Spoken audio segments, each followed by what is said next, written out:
Boa noite, queridos. Graça e paz do nosso Senhor Jesus Cristo. Nós vamos dar continuidade ao nosso culto. Quero já direto para a palavra que Deus colocou no meu coração. Então você pode abrir a sua Bíblia na carta de Paulo aos Efésios. A gente vai estar aí meditando a partir do versículo 4. E a versão que eu estou usando é NVI, para o pessoal aí, facilitar para o pessoal da projeção. Então, carta de Paulo aos Efésios. A gente vai estar aí a partir do capítulo 4, versículo 1.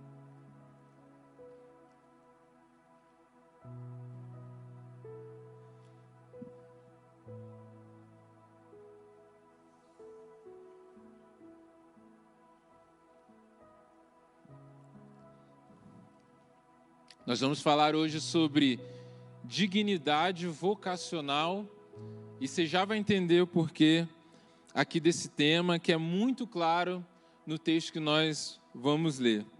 Amém? Então, carta de Paulo aos Efésios 4, a partir do versículo 1, diz assim: Como prisioneiro no Senhor, rogo-lhes que vivam de maneira digna da vocação que receberam. Sejam completamente humildes e mansos, e sejam pacientes, suportando uns aos outros com amor. Façam todo o esforço para conservar a unidade do Espírito pelo vínculo da paz. Há um só corpo e um só Espírito, assim como a esperança para o qual vocês foram chamados é uma só. Há um só Senhor, uma só fé, um só batismo, um só Deus e Pai de todos, que é sobre todos, por meio de todos e em todos. Amém? Essa carta de Paulo aos Efésios é uma carta voltada a uma igreja, a uma realidade de comunidade de fé local. E quando a gente vai ler essa carta de Paulo aos Efésios, é muito interessante, porque Paulo, ele não só em Efésios, na carta aos Efésios, mas em toda a carta dele, ele tem uma boa didática. Então, se você ler Efésios 1, 2 e 3, o que você vai ver? Que Paulo ele está alicerçando uma realidade de doutrina da igreja. Ele está falando sobre a doutrina, ele está falando sobre os princípios, ele está falando sobre o que é ser igreja. Então, se você ler 1, 2 e 3, ele está primeiro preparando um caminho, a partir de um desenvolvimento de uma doutrina do que é ser igreja. Então, quando você for ler lá na sua casa, você já tem que ler os primeiros 3 capítulos já a partir dessa lente, a partir dessa janela do que Paulo está construindo. Mas a gente entende também que a partir do capítulo 4 de Efésios, Paulo ele começa a mudar o tom da conversa. Ele começa a mudar o tom da carta, o direcionamento. Porque se no 1, 2 e 3 ele está lançando fundamento para uma doutrina, a partir do versículo 4, aliás, do capítulo 4, Paulo agora está dando uma direção prática. Ele está falando, olha, uma vez que vocês entenderam o que é ser igreja, uma vez que vocês entenderam a parte da doutrina, a revelação de Deus sobre aquilo que somos como comunidade de fé, agora eu preciso dizer a vocês como vocês devem se comportar a partir daqui. E aí tem uma palavra muito interessante que a gente leu no versículo 1, que traz essa conotação, que é assim, ó: como prisioneiro no Senhor, eu rogo-lhes. Antes até de falar sobre esse rogar, é interessante porque ele está falando que é prisioneiro, né? Então aqui, gente, ele usa essa expressão falando de si mesmo como prisioneiro. Não é uma contradição bíblica da realidade de ser escravo ou ser filho, tá? É porque Paulo ele está literalmente preso. E o que ele está dizendo aqui? Olha, eu sou prisioneiro do Senhor, ou seja, a minha vida ela está entregue nas mãos do Senhor. E embora eu esteja numa prisão física, entende? Essa prisão física não significa nada para mim, porque de fato eu estou agarrado à vocação que Deus me chamou, por isso que ele se coloca aqui numa linguagem de prisioneiro. Mas quando ele fala assim, rogo-lhes, ele está dizendo que ele está pedindo com muita veemência. Ele está falando que o que ele vai falar a partir daqui é muito importante. O que eu vou dizer, o pedido que eu vou fazer a vocês é muito sério. Então, prestem atenção, porque eu estou rogando algo da parte de vocês a partir daquilo que eu falei. Porque quando a gente pede alguma coisa a alguém, a gente pede de diversas maneiras, né? Você pode fazer, né? Se der certo, faz isso aqui. Eu quero te dar uma sugestão para você avaliar. Aqui não é isso que Paulo está dizendo. Paulo está dizendo assim, olha, eu rogo-lhes, eu peço com muita urgência. Né, Gustavo? Tinha uma vez lá que a Silvia, né, falava assim para você, Gu, você pode fazer isso? Mas tinha aquela vez que ela falava assim, Gustavo Rocha. Aí o negócio estreitava, né? Aí é porque você tinha que parar tudo para fazer aquilo que estava sendo direcionado. É essa urgência que Paulo está dando. Isso mostra para nós que aquilo que é ser igreja era algo muito sério. Ser igreja para Paulo é muito caro. Por isso que ele pega, embaseia os princípios e agora ele fala, agora sim, agora eu quero ter uma conversa séria com vocês. A partir daqui, a maneira que vocês devem agir é essa.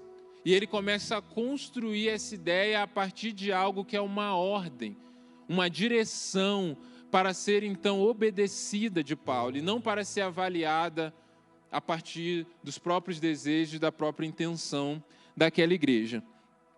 E ele continua então, a primeira coisa que a gente tem que entender aqui desses versículos é o que significa essa ordem. A ordem é: vivam de maneira digna da vocação que receberam. E só nessa primeira ordem que Paulo dá, já tem várias expressões aqui que trazem esse significado. Então, qual é o significado dessa ordem? Essa é a primeira coisa que a gente tem que pensar aqui. Quando ele diz assim, olha, vivam, ele está falando o quê? Que a ordem que ele está dando, que o direcionamento, que esse chamado, essa direção, não é uma coisa que eu faço só uma vez. Não é uma coisa que eu faço só de vez em quando. Ele está dizendo assim, olha, desenvolvam esse hábito. Sejam assim no cotidiano de vocês. E as nossas ações que viram hábitos, quando é praticado por uma comunidade, um coletivo, e a carta não é direcionada a uma pessoa, como na carta que ele manda a Tito, como na carta que ele manda a Timóteo. Essa é uma carta direcionada a uma igreja, a um corpo. Ele está dizendo o quê? Desenvolvam uma cultura. Então vivam essa vocação, desenvolvam essa cultura que é essa essência de ser igreja. Essa é a primeira coisa nesse significado da ordem de Paulo. Eu quero que a partir de agora vocês peguem aquilo que eu falei e eu quero que isso se torne uma cultura no meio de vocês. Isso é o que ele está dizendo. A segunda coisa que a gente tem que entender aqui é aquilo que Paulo fala sobre viver de maneira digna. O que é para Paulo uma maneira digna? É como se ele estivesse falando, olha, vivam de maneira compatível. Vocês têm uma vocação, vocês foram chamados pelo Senhor. Uma vez que vocês entregaram a vida a Jesus, Jesus colocou vocês em uma posição de serem igreja. Jesus colocou vocês numa posição de serem chamados filhos de Deus. Vocês agora não são mais da pátria dessa terra. Agora, uma vez em Cristo Jesus, vocês são embaixadores do Rei. Como deve ser a vida de vocês? Uma vida digna, ou seja, uma vida compatível com a posição que Cristo colocou vocês. Isso é dignidade vocacional. Sabe qual é muitas vezes a nossa dificuldade de desenvolver uma cultura compatível com aquilo que Deus espera de nós? Porque os nossos objetivos, os nossos sonhos, ou muitas vezes até como nós avaliamos o nosso crescimento espiritual, muitas vezes está condicionado só a uma posição, a um lugar que eu chego, a uma fase que eu mudei, mas nem sempre está relacionada ao como eu vou desenvolver aquela posição. Então eu posso falar por mim. Vamos dizer que o meu objetivo, a maneira que eu entendo a minha vocação é ser pastor. Amém? Meu sonho é ser pastor. E aí eu fiz o seminário, eu servia na igreja, um dia a igreja reconheceu essa unção sobre a minha vida, e eu vim aqui nessa igreja, depois de ter passado pelo concílio e ter respondido 150 perguntas, de forma oral, todas elas com base bíblica. Assim foi o meu concílio, durou 2h30. E então eu estava aqui, oraram pela minha vida, me abençoando, fui consagrado ao ministério pastoral. Se o meu objetivo, se a maneira que eu guiava a minha vida estava condicionada apenas à posição, ali eu cumpri o meu chamado. Ali eu cumpri a minha vocação. Porque agora eu sou pastor, agora eu tenho a carteirinha, sou pastor batista. E vale no mundo inteiro, vale aqui, vale na Alemanha, vale na China. No mundo inteiro, cumpri a minha vocação. Mas é assim que eu cumpro a minha vocação? Vocês acham que é isso que Deus espera de mim? Princesa linda, vai lá com a mamãe, vai? Isso. Usando já o exemplo prático aqui, no dia que a Bianca nasceu, eu virei pai. Vocês acham que ali, no dia que eu me tornei pai, eu cumpri já a minha vocação de paternidade, do pai que Deus chamou eu para fazer? Não. Ou seja, como eu devo guiar a minha vida a partir daquilo que Deus me chamou para ser igreja? O que vai definir se eu de fato estou vivendo uma vida numa realidade de dignidade de vocação? É o como eu desenvolvo essa vocação. É o como eu me direciono. Peraí, gente. Assim não vai dar não. Filhinha, vem cá. Ó, a gente vai combinar uma coisa. Você vai ficar lá com a mamãe e no final você sobe aqui para cantar e dançar, tá?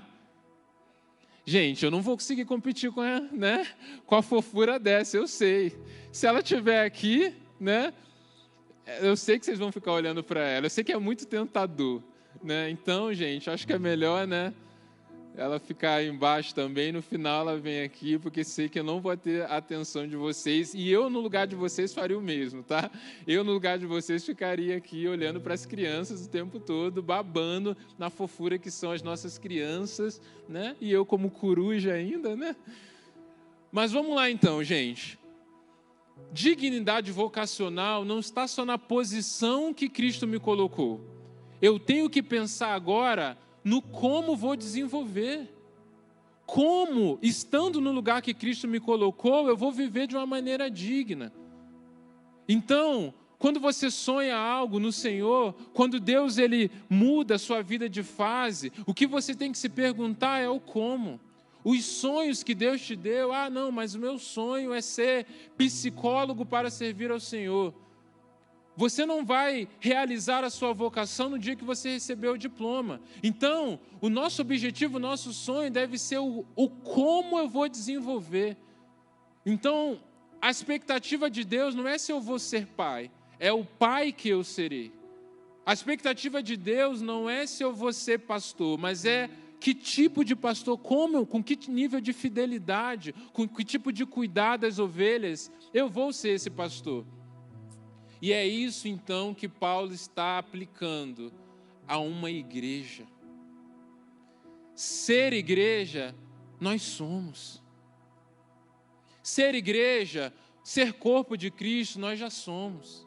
Sermos salvos pelo Senhor, Já somos salvos por Ele uma vez que entregamos a nossa vida a Jesus. Somos parte do mesmo corpo. Agora Ele está trazendo, rogo-lhes que vocês vivam o como, que o tipo de igreja que vocês são, sejam compatível com aquilo que houve de revelação eterna que Cristo entregou a seus discípulos, os apóstolos. É isso que Ele está construindo aqui. Nós somos igreja, mas precisamos ser uma igreja compatível, digna daquilo que o Senhor nos chamou para ser. E em terceiro, a gente vê nessa primeira parte que essa vocação, ela foi recebida. Ele diz, olha, da vocação que vocês receberam. Porque às vezes a gente acha que ser igreja é a forma que a gente escolheu, né? Não, eu quero ser igreja dessa forma. Eu quero adorar ao Senhor dessa forma. Não, mas o templo tem que ser desse meu jeito. Não. O que Paulo está falando, que o mais importante de ser igreja é entender uma vocação que ela é recebida de Deus. Deus já falou o tipo de igreja que Ele espera. De uma igreja que persevera na doutrina, de uma igreja que persevera na oração e na comunhão, de uma igreja que reparte o pão de casa em casa, de uma igreja que o Espírito Santo acrescenta novos no meio dela. Ou seja, a Bíblia é a revelação do Evangelho de Deus que nós devemos viver. Ou seja, nós já recebemos, nós não escolhemos isso. Ser igreja não é fazermos as coisas do nosso jeito, da nossa vontade, mas é fazer as coisas do jeito de Deus. É fazer da forma que Deus nos chamou para sermos igreja. E essa vocação, Paulo ele vai concluir no versículo 6, que está ligada a uma vida de unidade. Uma vida sendo igreja a partir da essência da unidade. Ou seja, quais são os hábitos que nós devemos desenvolver? São vários, mas aqui Paulo está dando a ênfase na unidade. Se comportem de maneira que vocês vão caminhar unidos, desenvolvam uma cultura de unidade. Qual é a compatibilidade? Sejam igreja, mas sejam igreja de maneira unida. Uma igreja que tem um só coração, uma igreja que é um só rebanho.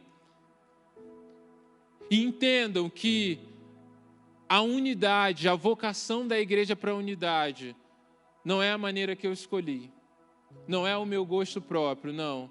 É aquilo que eu recebi do Senhor para viver, é um presente, por ser um presente, é uma capacitação, é uma dádiva de Deus, que nós devemos celebrar essa unidade. Agora, tá bom, pastor, eu entendi que essa é a cultura que Deus ele quer que nós vivamos. Que eu, como igreja, preciso desenvolver uma vida compatível com essa cultura. E que isso é o que eu recebi, essa vocação eu não escolho. Agora, é fácil? Não é fácil. É um desafio. Mas Paulo, uma vez que ele diz que a gente entende o que ele está dizendo, a gente pode entender também o como. E na continuidade do versículo, a gente vai ver aqui esse como. Versículo 2 diz assim: sejam completamente humildes e dóceis, e sejam pacientes, suportando uns aos outros com amor. Em outra versão, esse versículo 2 de Efésios 4, 1 a 6, está dizendo: sejam humildes e mansos, e sejam longânimos também. São 3 características que nos revelam que tipo de coração a gente tem que ter para caminhar em unidade. Que tipo de coração nós temos que ter, que tipo de forma que nós devemos nos relacionar para que consigamos caminhar em unidade. E a primeira coisa que ele coloca aqui é que nós precisamos ser completamente humildes. E o que será que é, então, essa humildade? Porque muitas vezes a gente entende humildade de maneira errada, tá? E não é só a gente. No mundo antigo também, entre os romanos, essa ideia de humildade era considerada uma fraqueza. Então, se você era humilde, você era considerado alguém fraco. Mas o significado da palavra humildade que nós temos hoje, ela foi ressignificada, inclusive, pelo cristianismo. Então, antes de Jesus, tinha um significado. Agora, uma vez que Jesus se apresenta e Ele mesmo diz sobre si, aprendam comigo, que sou manso e humilde, aí, a partir daí, a leitura, a perspectiva já muda, tá? Então, humildade não é, por exemplo, se colocar como inferior daquilo que nós somos. Não é isso. Humildade não é se inferiorizar. Humildade não tem a ver, por exemplo, com medo, timidez, baixa autoestima. Nada disso. Embora a gente veja, às vezes, a pessoa, né? Então você fala para uma pessoa assim, ó, vou pedir aqui, ó, fulano, Vanessa, vem aqui, ora. Agora sim, vem aqui dar uma palavra. Usando um exemplo bem extremo, né? Se a pessoa fala assim, ó, não, eu sou tímido, eu não gosto de aparecer, eu gosto de servir mais nos bastidores. O que comunica? Humildade. Agora, se a Vanessa fala assim, ó, chega assim, opa, agora, vou lá. E o que a gente pensa? Poxa, não, a Vanessa está se achando, né? Está se achando a pastora. Porque a pessoa que ela é mais ousada, que ela vai mais para cima, que ela é mais extravagante, às vezes a gente acha que essa pessoa está mais próximo da autossuficiência.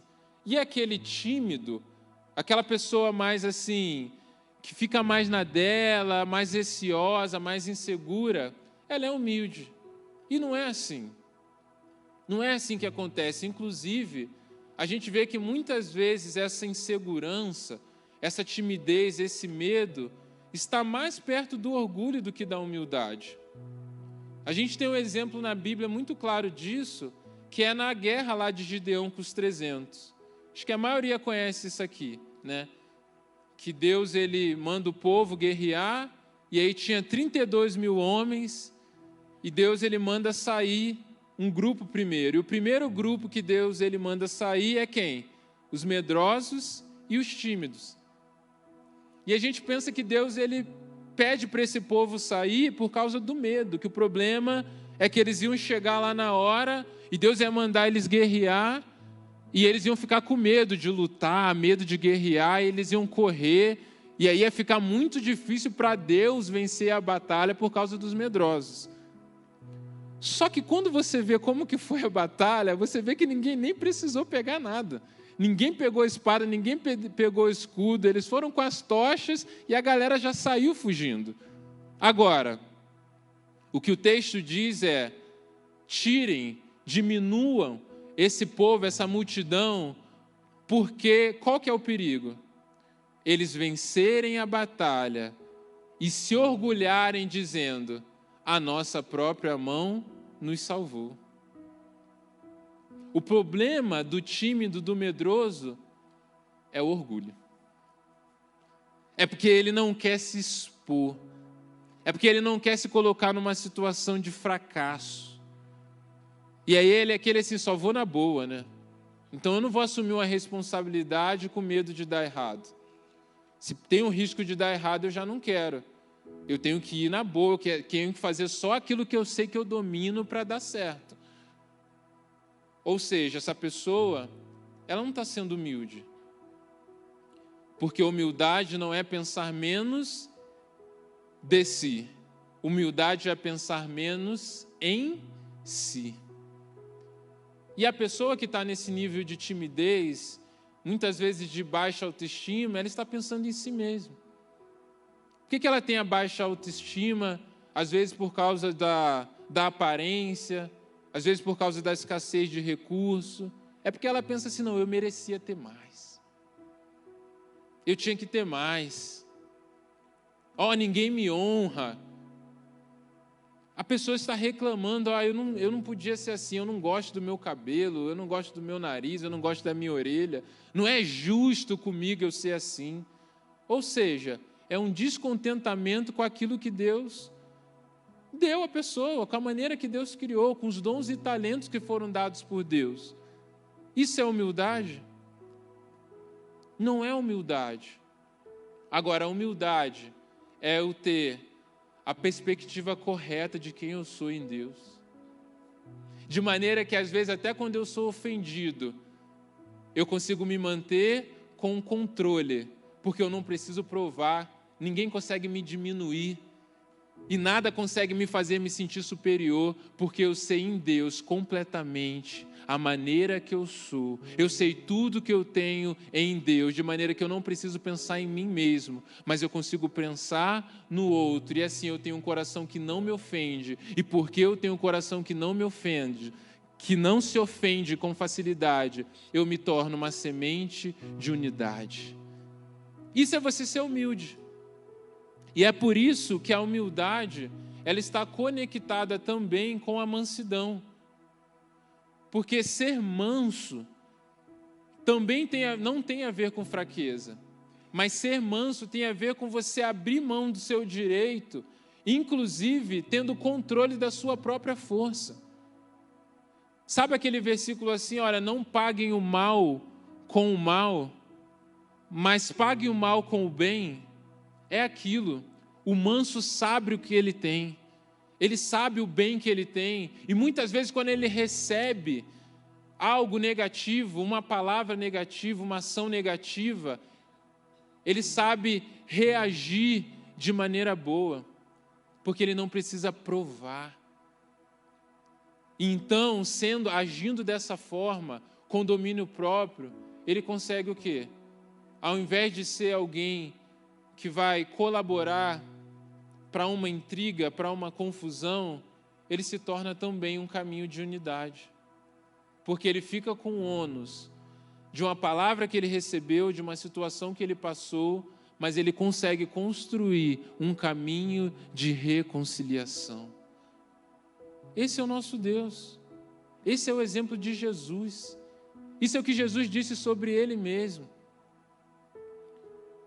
Ele se entregou como ovelha para o matadouro, mesmo ele mesmo dizendo que podia chamar um exército de anjos para defender ele e acabar com todos os soldados, mas ele foi por quê?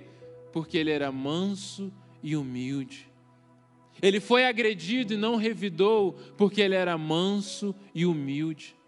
Ele sofreu deboches, mas ele não tentou se provar, por quê? Porque ele sabia quem ele era e ele entendia que para viver o plano de Deus, para salvar a minha e a sua vida, ele precisava ter domínio de toda a sua força para não pensar em si mesmo, mas pensar naquele pelo qual ele veio resgatar.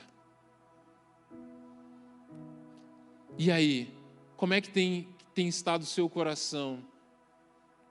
Será que na sua maneira de pensar, nos seus comportamentos, nas suas emoções, você vê mais raízes de orgulho ou você consegue enxergar essa raiz de humildade, de mansidão, de longanimidade? O que é longanimidade?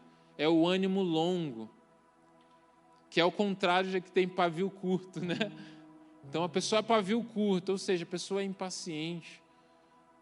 A pessoa passa por uma situação e ela reage na hora. A pessoa recebe uma palavra e já fala algo mais agressivo, às vezes por cima. Tudo isso prejudica a unidade.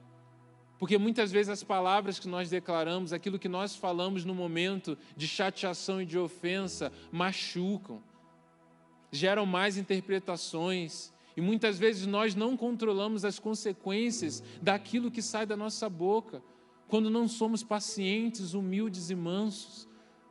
E às vezes por causa de um momento, nós geramos consequências permanentes, porque não soubemos esperar com paciência e agir com humildade e mansidão. Quantas vezes eu não já me arrependi de coisas que eu falei no momento da tristeza e da chateação?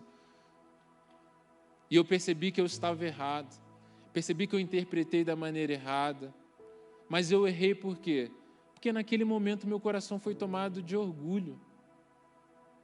Eu lembro que uma vez eu fui no supermercado, até no Condor, lá do Campo Comprido. E tinha uma situação lá, foi muito chata.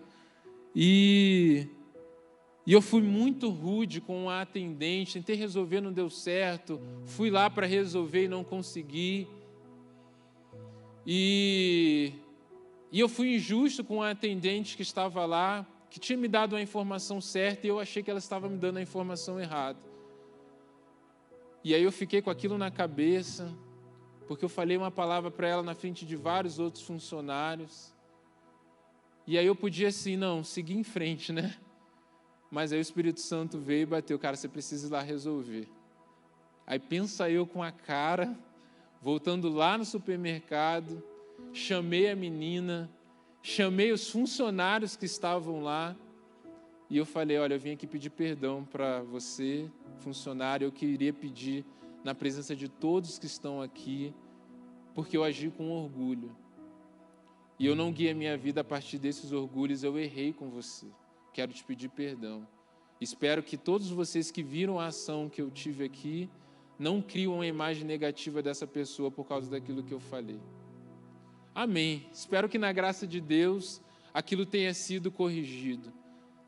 Mas eu precisei depois me colocar nessa situação constrangedora para resolver. Mas quantas coisas talvez eu já fiz e já falei que eu não tive essa oportunidade de ir lá corrigir. Se você talvez está nessa condição, talvez lá na sua casa, talvez entre os seus amigos, talvez alguma vez no seu trabalho, que você agiu com orgulho, declarou uma palavra que você entende que não condiz, não é compatível com a vocação que Deus te chamou, cara, vai lá e conserta. Vai lá e conserta. Seja humilde. Tenha capacidade de passar por uma situação de humilhação, sem ter dúvida de quem você é em Deus. Porque eu tenho certeza que a igreja que avança, a igreja que prevalece, a igreja que Deus espera que sejamos, é uma igreja humilde, mansa e longânima. E eu tenho certeza que você quer ser parte da unidade. Eu tenho certeza que você quer chegar um dia diante de Deus, poder se apresentar diante dEle e ouvir dEle, servo bom e fiel, você foi digno da vocação pelo qual eu te chamei. Isso é entender que aquilo que nós recebemos é muito, muito maior do que aquilo que muitas vezes nós desejamos. Isso é humildade, isso é ser manso e humilde. E a terceira coisa é o poder da unidade. A vocação que Deus nos deu, que Ele nos entregou, ela é poderosa. Agora, para experimentarmos esse poder, a gente precisa entender o que está no versículo 3. Façam todo o esforço para conservar a unidade do Espírito pelo vínculo da paz. É interessante porque a unidade é do Espírito. A unidade é algo espiritual. É o Espírito Santo que nos une. É o Espírito Santo que testifica no meu e no seu coração que nós somos filhos de Deus. E porque somos filhos de Deus, fazemos parte de uma família espiritual. Isso é o Espírito Santo que faz. Agora, o Espírito Santo nos uniu, mas o que o texto diz é: se esforcem para conservar. Você está entendendo? Quem me uniu, quem nos uniu, não foi homem. Quem nos uniu foi o próprio Espírito Santo. Agora, quem é responsável por conservar essa unidade?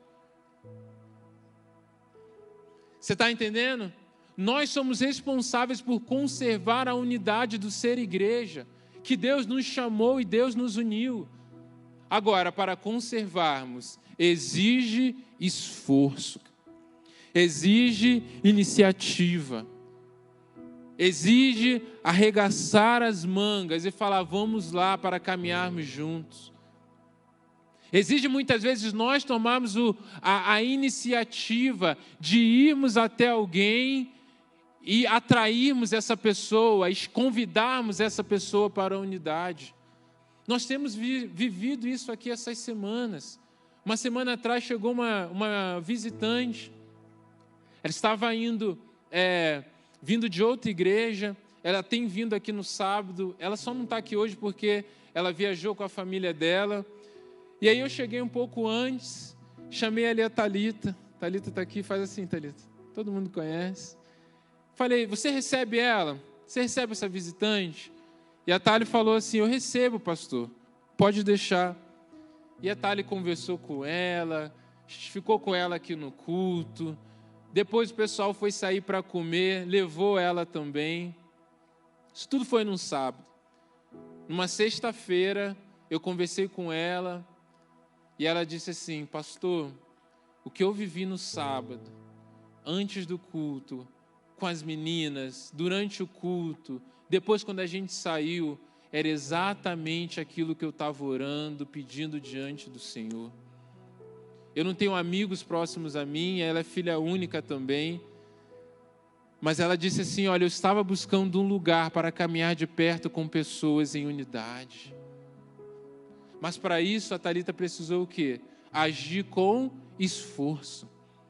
Ir até essa jovem. Se colocar à disposição dela. Para que uma vez que Deus colocou ela nessa posição, houvesse um esforço da comunidade de unir ela a essa visão, a essa essência, a essa cultura. E às vezes a gente pensa que assim, não tenho nada contra fulano. Mas eu aqui, ele lá na dele. Né? Aquela ideia do muito ajuda quem não atrapalha. Querida, a unidade, não existe essa frase, não vale para a unidade. Do muito ajuda quem não atrapalha ou do não tenho nada contra. A unidade é construída quando entendemos que o mais valioso é aquilo que nós temos a favor. É aquilo que nós cremos. A fé em Jesus Cristo, a vida cristã em comunhão, o partir do pão, essa essência é aquilo que nós temos em favor. E quando nós nos unimos à mesa a partir daquilo que nós temos, que é fundamental na nossa vida, nós entendemos que é esse esforço que Deus espera de nós e por isso nós caminhamos unidos. Então, se eu só não atrapalho, mas também não contribuo, na verdade eu estou atrapalhando sim a unidade. Porque é preciso um esforço para caminhar junto. É preciso um esforço para estarmos uns próximos dos outros e ninguém fique sozinho. O que você precisa vencer de barreira para que você caminhe em unidade no corpo de Cristo hoje? O que você precisa deixar para trás para que você caminhe em unidade hoje? Que atitudes, que hábitos você vai precisar desenvolver para que você seja a porta, para que você seja um cooperador, para que você seja alguém que Deus pode usar e falar assim, olha, eu vou usar aquele ali, eu vou usar aquela ali, para que o meu corpo, para que a minha igreja, para que aquele ministério caminhe em unidade. Eu creio que você pode ser uma voz de unidade nesse lugar. Eu creio que você pode ser um sinal de unidade aqui nesse lugar. Agora, qual é o esforço que Deus está pedindo de você agora? Para que sejamos um, Deus não precisa de alguns, Deus precisa de todos. Um só corpo, um só espírito. Para quê? Para que através dos dons, das maneiras diferentes, sejamos aperfeiçoados. Querido, se a unidade gerar aperfeiçoamento, sabe o que Deus já está contando?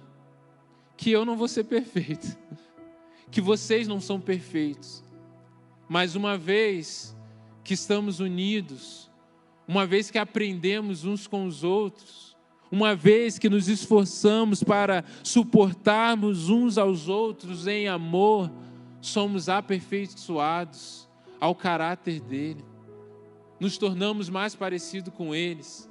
E porque somos aperfeiçoados, nos tornamos na unidade uma arma apologética. Deus ele usou algumas coisas que são armas apologéticas. A Bíblia diz lá em Atos que Deus ele confirmava através de milagres a pregação do Evangelho. Os apóstolos pregavam o Evangelho e Deus vinha com milagres. Para o quê? Para testificar que aquilo era do Senhor. Mas a Bíblia diz também que quando nós somos queridos, quando nós caminhamos em unidade, o mundo olha para nós e diz, reconhece que Cristo foi enviado, que nós pertencemos a Cristo. Você está entendendo? Há pessoas de fora, há pessoas que não conhecem a realidade, há pessoas que não fazem ideia do que é ser igreja. Mas uma vez que olharem para nós e ver a unidade pela qual nós caminhamos, elas vão olhar e vão falar assim, não é possível que isso seja do homem, não é possível que isso seja um movimento carnal. É certo, a convicção de que aquilo que eles estão vivendo é da parte do Senhor, é a parte de um Deus maior, um Deus de amor. Cristo está no meio deles. Aleluia! É essa convicção que eu tenho no meu coração, que o poder que o milagre tem de convencer alguém é o mesmo poder que a unidade tem de alguém chegar aqui e olhar para a unidade, olhar para a maneira que nos relacionamos e falar, eu quero ser parte dessa família, eu quero ser parte desse povo, eu quero conviver em amor, porque eu encontrei um lugar que essas pessoas diferentes de jeito, diferentes de idade, mas eles se movem pelo mesmo princípio, e por isso eles são uma família. Aleluia, querido. Diferentes nos jeitos, diferentes nos gostos, diferentes gerações, diferentes fases de vida, mas uma vez que caminhamos, que perseveramos na mesma doutrina, na mesma fé, no mesmo Espírito, no mesmo Deus, em um só batismo, nos tornamos um. Não para a nossa glória, mas para que o nome do Senhor seja reconhecido. Essa é a nossa vocação. Essa é a maneira que o Espírito Santo, Ele quer nos encontrar digno. Mas como eu falei aqui, querido, eu estou disposto não apenas a não atrapalhar, eu estou disposto a gastar a minha vida para que a gente caminhe em unidade. E Deus me deu essa palavra nesse contexto, de que Deus está chamando pessoas aqui, que vão acordar segunda, terça-feira, que vão vir para os cultos, para as programações, que serão igreja na intenção, serão intencionais. O que eu posso fazer para que sejamos mais unidos? Está tudo bem. Você está com o coração em paz, você não tem nada contra ninguém, mas você vai dar um próximo passo. Você vai ser um canal de Deus para que sejamos mais perto. Você vai fazer o além. Se você chegava aqui, sentava no seu lugar, adorava, dava oi para todo mundo, tudo bem, não atrapalhava em nada. Agora você vai orar e vai colocar diante do Senhor, Senhor, eu quero fazer algo a mais. Eu quero ir até as pessoas. Eu quero me colocar à disposição do Senhor. Eu quero estar lá na célula e eu quero que o Senhor me use. Eu quero, de repente, assumir uma nova responsabilidade. Talvez eu servia uma vez por mês, agora eu vou servir 2 vezes. Talvez eu via de vez em quando para o culto, 2 sábados no mês, mas agora eu quero estar toda semana. Por quê? Porque eu entendi o poder na unidade. Eu tenho que me esforçar para caminhar junto. Na célula, talvez eu estava lá na célula e ia quando dava, mas agora eu quero me esforçar para estar na célula e colocar meus dons e talentos à disposição do Senhor. Há muitas coisas que Deus quer fazer em nosso meio, e eu tenho certeza que uma delas é que conservemos a unidade do Espírito. Feche os seus olhos. Andem de maneira digna da vocação que vocês receberam. Esse texto está queimando muito forte no meu coração durante toda a semana. Enquanto o ministério de louvor vem, eu quero que você se coloque no coração aí, agora, diante do Senhor. O que é que você pode fazer para que possamos, como corpo de Cristo, caminharmos mais unidos? O que é que você precisa deixar para trás aqui nesse lugar para que possamos conservar a unidade do Espírito? Aquilo que nós recebemos como dádiva de Deus, mas que Deus nos deu como mordomos o dever de conservarmos. Eu creio que há pessoas aqui que podem se colocar diante de Deus, se entregando diante dele para dizer: Senhor, eu posso fazer mais. Eu posso entregar mais. Eu posso ser mais humilde, mais manso, mais longânimo. Eu posso vencer as minhas inseguranças. Eu posso ser mais diligente para suportar o outro. Eu quero me dedicar. Porque a unidade é do Espírito. Mas eu sei que Deus ele quer usar vidas aqui nesse lugar para que a cada dia possamos ser mais unidos, tenhamos cada dia mais um só coração, embora não sejamos uniformes aqui nesse lugar. Eu quero te fazer um convite. Se você entende aqui nesse lugar, olha, eu entendo que há coisas que eu posso fazer para que como igreja, como corpo, possamos ser mais unidos. Coisas que talvez você já fazia e quer continuar fazendo. Coisas que talvez você nunca fez, mas agora que você quer fazer. Eu não sei o que, mas eu quero que Deus me use para a unidade. Se você é um desses que deseja de todo o coração ser parte dessa vocação de Cristo para a igreja, eu quero te convidar você a sair do seu lugar, se colocar aqui no altar.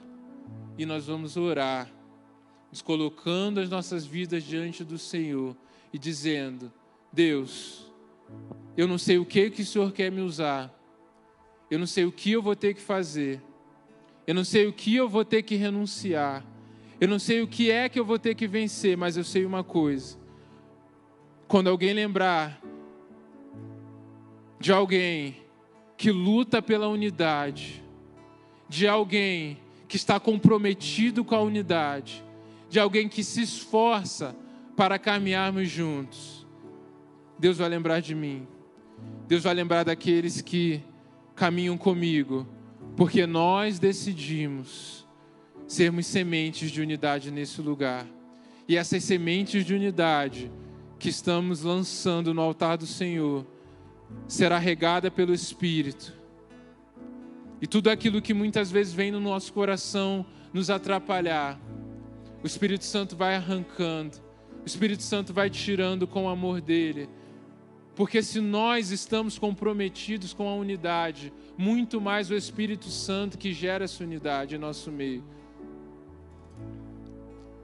Então, se você deseja isso, sai do seu lugar, venha até o altar. Deus pode usar a sua vida. Deus pode te dar uma revelação aqui nesse lugar que você nunca teve, para que sejamos um. Talvez hajam pessoas nos nossos relacionamentos à nossa volta que sentem dificuldade hoje na unidade. Talvez Deus use você nessa semana para mandar uma mensagem, para dar um abraço, para fazer uma oração. Então, se você acredita no poder da unidade aqui nessa noite, saia do seu lugar. porque eu creio no poder do Senhor e naquilo que Ele pode fazer, não apenas nas nossas vidas, mas na igreja e na cidade, a partir de um lugar que a unidade do Espírito é conservada. Vamos adorar o Senhor enquanto você ora, enquanto você vem até o altar. Queria, num movimento muito parecido com o que nós fizemos aqui na semana passada, eu queria convidar você que está aí no seu lugar para vir aqui e orar pelos aqueles que estão aqui. Porque ser uma família, orarmos uns aos outros, suportarmos uns aos outros. Então eu queria que você que pode fazer isso, que entender do coração, vem aqui e ora por alguém que está aqui no altar. Você que está aqui, você que é pai, vem aqui, orem pelos adolescentes, pelos jovens. Porque uma das coisas que une o nosso coração é quando oramos juntos. É quando impomos as nossas mãos sobre aqueles que se colocam também em rendição, precisando de oração. Então, quando adoramos, você que entender nesse momento, vem aqui, orem pelos jovens, pelos adolescentes, porque somos uma só família diante do Senhor. Aleluia! Feche os seus olhos, vamos orar. Você que está no seu lugar, pode estender a mão para cá também. Pai, nós nos comprometemos diante do Senhor a vivermos de maneira digna dessa vocação. Nós nos comprometemos diante do Senhor a darmos tudo, Pai. Tudo, Deus, para que possamos caminhar em unidade como o corpo do Senhor, Pai. Nós nos posicionamos em humildade diante do Senhor para que o Teu Espírito possa nesse momento expelir, Pai, toda raiz de orgulho, toda raiz de ofensa do nosso coração, para que possamos caminhar na unidade do Espírito, que recebemos do Senhor como um presente, como uma dádiva. Por isso, Deus, usa cada um aqui nesse lugar, ó Pai, que durante essa semana, que durante os próximos meses, muitos aqui, ó Pai, declararão palavras para a unidade, farão orações, muitos aqui vão jejuar pela unidade, muitos daqui vão convidar pessoas para a comunhão, para tomar café junto, para sair depois dos cultos, pela unidade, Deus. Muitos aqui, ó Deus, vão se habilitar para servir a essa casa, para servir ao corpo de Cristo, em novas funções, em novas atividades, porque entenderam o princípio da unidade. Nós cremos na unidade do Espírito, nós cremos de um Deus que está em nosso meio, gerando essa comunhão, Deus.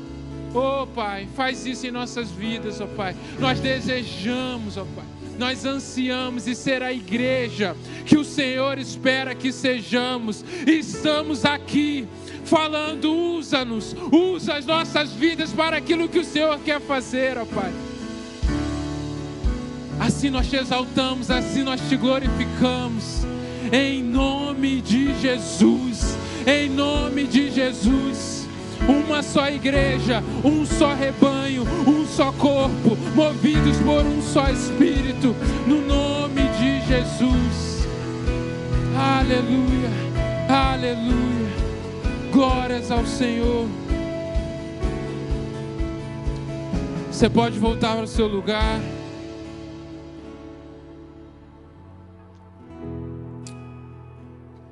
Pode se assentar por um momento.